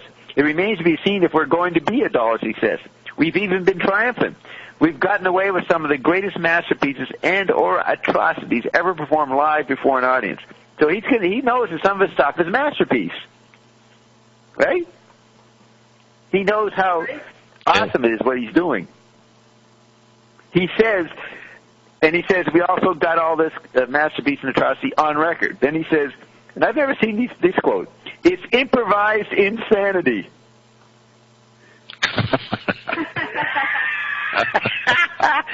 And he says, it's nothing sacred, rock and roll. Nothing sacred. That's hugely Manipian. Incredibly Manipian what he's doing there, right? And he says, It's improvised insanity. Now, here's this guy who's conducting it like a rational maniac. Like, they call him a control freak. Around this time, everybody started noticing Frank, hyper-rehearsing his band 5 days a week or something, over-disciplined. So all the stoners were saying, Frank's a control freak. But he's saying it's improvised insanity. Nothing sacred rock and roll. Then he says, in September, we're releasing The Mothers and Lenny Bruce. Spliced tapes of Lenny Bruce enmeshed with our members. We're touring Europe in October, England, Holland, France, Sweden, Denmark. In November, we're releasing We're Only in It for the Money. See, that would have to be 67. And everything gets delayed. The We're Only for the Money gets delayed. Then he says, so we did Frank is 13. He hears the R&B. Then 14, he hears the classical music, or probably, I don't know if he's heard Varese. This guy doesn't get the Varese fact in there. But Frank hears Varese at the beginning in 14 to 15. So then it says, Frank Zappa is 18. He goes to Los Angeles to seek his fortune. He gets a job selling records. Is asked by one of his former high school teachers, now producing films, to become the youngest person ever to score a motion picture. Andre Previn did it at 20, but Frank does it at 18. Now, he broke records at 18. There's people around him knowing the guy is super talented, and yet he hasn't done that much. He's only 18. That's pretty neat, eh? Yes. Yes, I wanted to say, I think for his 15th birthday, his mother allowed Frank to call Varese, and his brother talks about that too. Yes. So, how do you know his brother talked about that? Did you listen to something? Have you checked out his brother? In an interview about his brother writing the book, they asked him about Varese. When did he start listening to Varese? And he said he remembered that for his 15th birthday he called Varese, and he was very excited about that. Right. So when he was 15, he knew to go to the sources. And that is a well-known story. Most people, Zappa fans, know that story. There's 2 points. He calls them. Now, I have to check the book. And he writes them or he calls them. It turns out that Varese is not going to be there. And then another time, he's going to be he's on the East Coast visiting his relatives in Baltimore, and he tries to go up and see him, but he misses him. I think he made 2 attempts, and he missed. He never did meet Varese. He did meet Mrs. Varese, and put on a concert of Varese stuff in about 1983 with her there.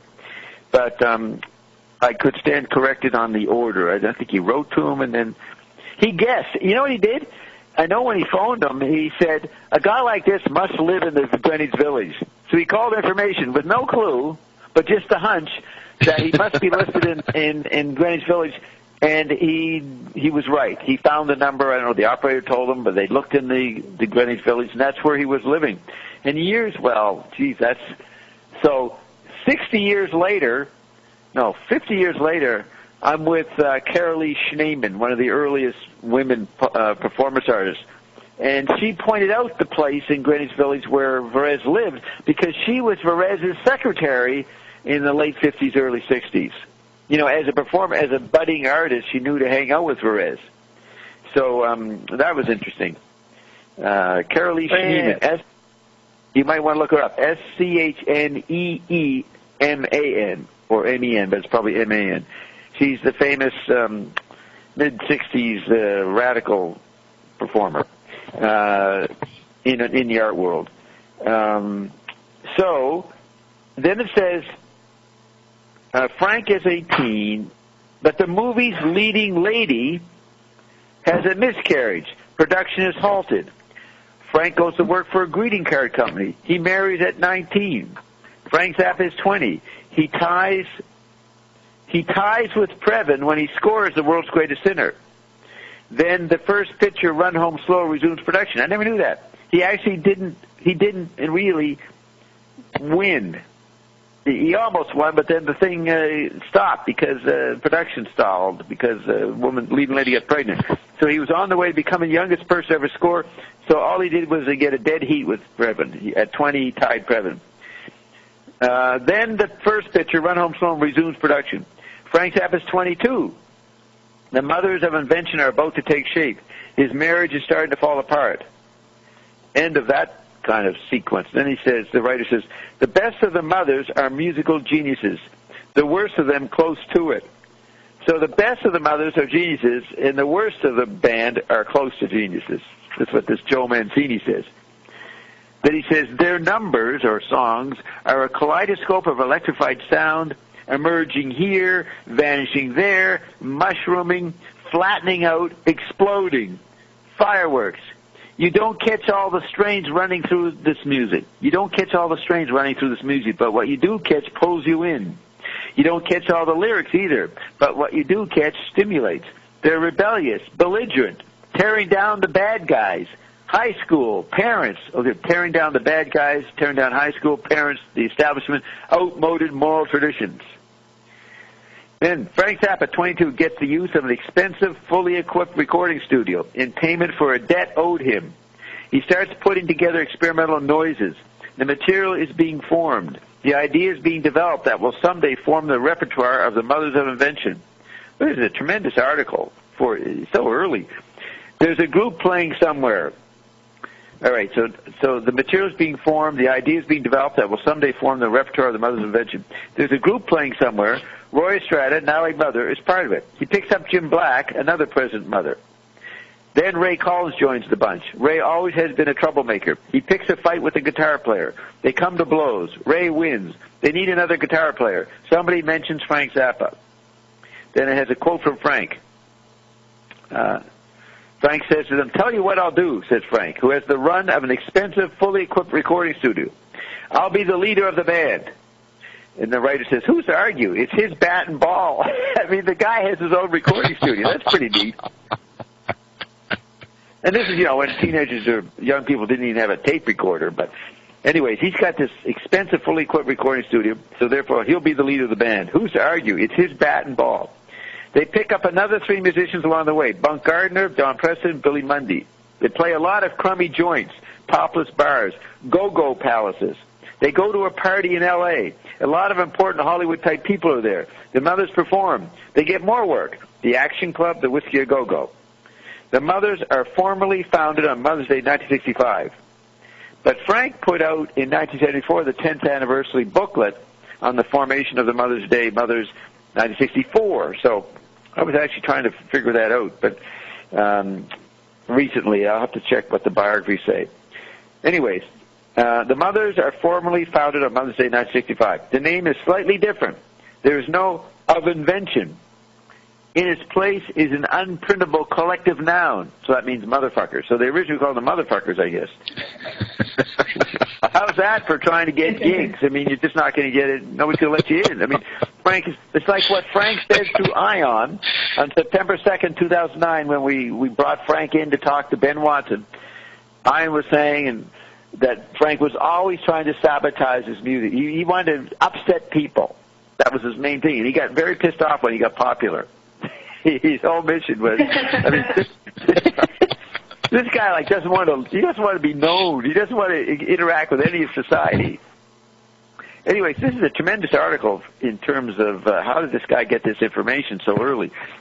The cast of the mothers: Ray Collins, he's lungs and ingenuity, looking like Bert, Lars, bald in front, cowardly lion. So that's one of the characters in Wizard of Oz. Is that the one with the lion and the Tin Man? Right. Yes. Looking like Bert Lars, bald in front, cowardly lion. That's Ray Collins, lungs and ingenuity. And he's really good at the R&B doo-wop. Bunk Gardner, a virtuoso on 8 instruments, including the electric piccolo. Jim Black, or Jimmy Carl Black, percussion and bass trumpet, sings too. Don Preston plays about 6 instruments. Roy Estrada, electric bass, funny gestures. Billy Mundy, percussion and voice, makes high-pitched noises. When they're in the mood, this lineup can deliver incisive lampoons of earlier rock heroes without masking their true affection for them. More than parodies, these takeoffs are a homage to their precursors. He's writing this stuff before even Reuben the Jets came out. So this guy must have attended a lot of the Garrick Theater stuff. And I keep thinking I recognize the name, so Maybe he's somewhere in the Zappa land. He's a known entity, but this is a tremendous article for so early.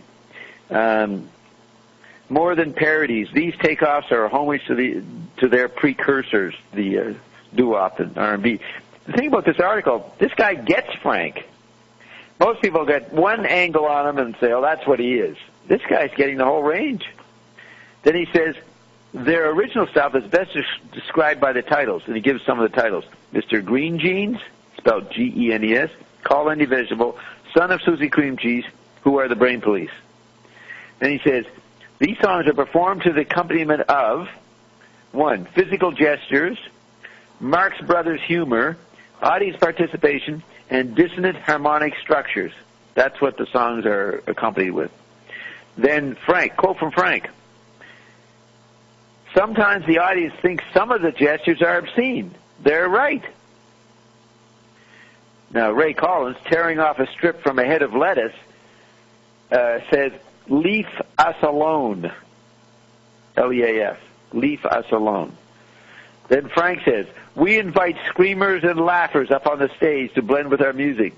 Some of the sounds you get are priceless. Then the interviewer says, what about dissonance? And he says, it's all carefully planned, not just noise music. We use dissonance of relative density. You know what he says about density. We use dissonance of relative density, graded on a psychological scale to get a specific reaction. That's McLuhan's. The artist creates a specific effect. For example, a certain high-pitched woodwind combined with a high-pitched organ produces an emotional response. That's what he says about Uncle Meat, mixing together octaves and sounds to create specific effects, not necessarily beneficial in the audience. He's saying it's very early. It's all carefully planned, not just noise music. We use dissonance of relative density graded on a psychological scale to get a specific reaction. For example, a certain high-pitched woodwind combined with a high-pitched organ produces an emotional response. Well, that's pretty vague, emotional response, but Frank must know what it is. In 1965, the group is signed by MGM's Verve Records and are forced to change their name. How about simply the Mothers? Verve, the Verve company that signed them, polls the disc jockeys. And the typical response was, so they checked out the disc jockeys. What do they say about Mothers? And the DJs say, we won't even say the word on the air, much less play the records, was the typical response. Another suggestion, how about the Mothers Auxiliary, suggests Verve. And the writer says, ick. So maybe Zappa vomited on that one. So the group settles on the Mothers of Invention.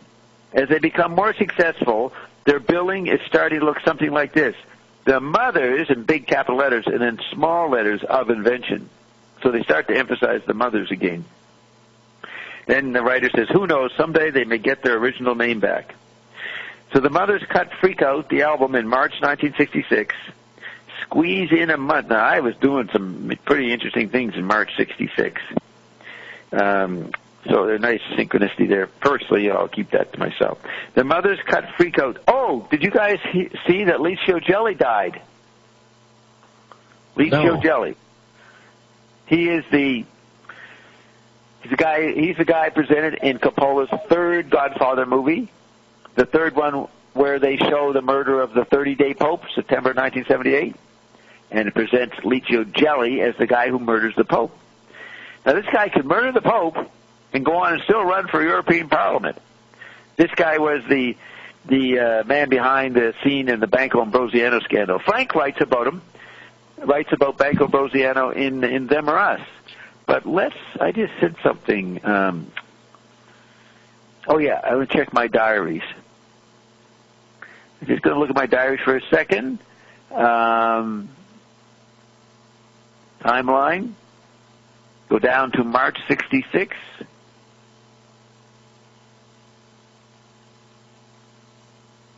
Are you still there, Roxy? Did you get knocked out? Okay, let's see what happened. Roxy! Yes, I just muted myself.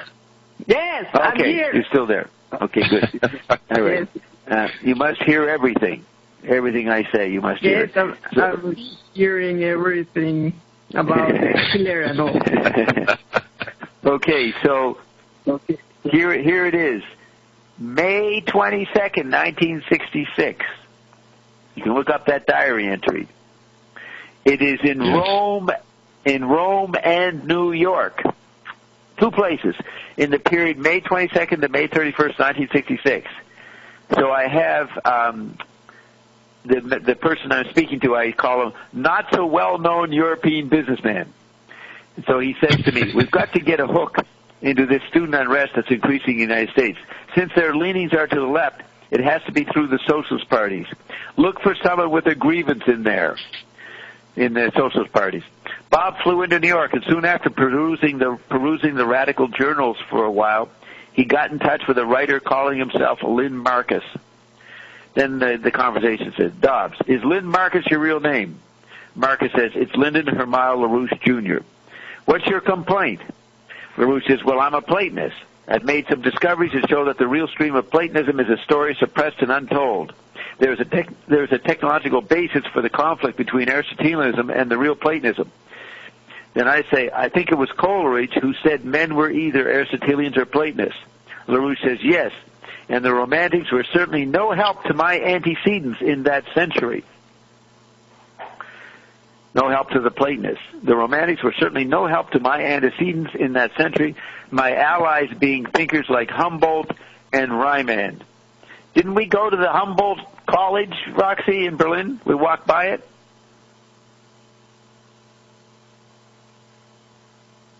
Jawohl. Yes. Jawohl. And that's where the little monument to books was hidden, right in the open asphalt parking lot behind the Humboldt School. Yeah. The bookshelves, yeah. the tribute to the concentration camp. So LaRouche says, my allies being thinkers like Humboldt and Riemann. And I go, so what is your strategy? LaRouche says, well, he was still Lynn Marcus at the time, but I'm calling him LaRouche. I'm going to offer a night class over at Columbia and create a cadre of students who can steer this revolution away from its present controllers who have a decidedly Aristotelian utopian bent. Then I say, I'm a revolutionary myself, and I have funds available for you if you can show me some results and get your plans into action. Then there's a descriptive sentence. The rest of the conversation was drowned out by Like a Rolling Stone as Bob and LaRouche left the restaurant on West 4th Street. So we're talking, and then Like a Rolling Stone is playing, through the street or off a store or something, and drowns us out as we were walking along West 4th Street. Guess who that not-so-well-known European businessman was? Licio Gelli. Licio Gelli. Licio Gelli was the one who got, on behalf of the Vatican, got LaRouche to get into through me, into the STS and the radical Columbia scene in '68. And why don't we just grab this for a second? Because Frank was interested in Licio Gelli. We talked about Licio, me and Frank, and that's why he refers to he refers to the Banco Ambrosiano that Gelli was running behind the scenes. So the New York Times does an obituary. Now look at this: Licio Gelli, Italian financier and cabal leader. Cabal leader. You're basically a real live conspiracy guy. That's what they call him. Dies at 96 years old. What do you think of that, Roxy? That's what they're going to say about me. Open. Bob Dobbs, solar banker, financier, and successful world revolutionary, and cabal leader on the side as a hobby. Does not die at 105,000 years old. What? And Go-Go Boy on Payday. I didn't hear that. Global Boy? What? Go-Go Boy on Payday. Is she saying local boy, Bert? Go-Go. Go-Go boy? Go-Go.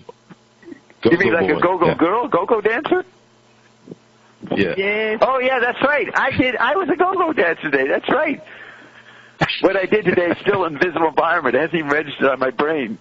Go-go boy. Yes, go-go boy. You're correct That's again. the most important, the curriculum. What did she say, Bert? Yes. The most important what?